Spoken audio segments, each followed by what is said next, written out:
పల్నాడు జిల్లా పిడుగురాళ్ల పట్టణంలో ఎన్టీఆర్ భరోసా సామాజిక పెన్షన్ల కార్యక్రమం కొనసాగుతుంది.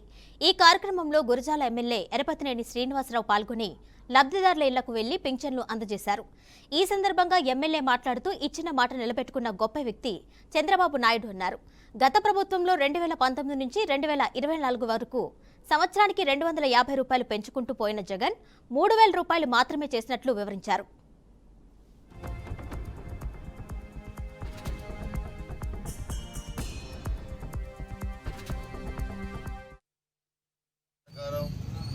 ఎన్డీఏ ప్రభుత్వం అధికారంలోకి వస్తే గతంలో ఉన్న పెన్షన్ని 3000 రూపాయలు ఉన్న పెన్షన్ని 4000 రూపాయలు పెంచుతామని చెప్పి ప్రకటించడం, అది కూడా ఏప్రిల్ నుంచే అమల్లోకి తీసుకొస్తామని ప్రకటించడం కూడా అందరికీ తెలుసు.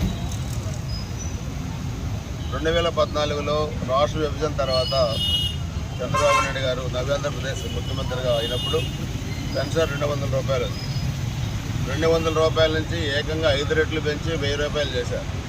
అదేవిధంగా 2019 ఎన్నికలకు ముందు 2000 రూపాయలు మరలా పెంచారు. అంటే 5 సంవత్సరాల్లో 200 రూపాయల పెన్షన్ని 2000 రూపాయలకి పెంచిన ఘనత ఆ రోజు ముఖ్యమంత్రిగా చంద్రబాబు నాయుడు గారు 14-19 మధ్య. 19 ఎన్నికల్లో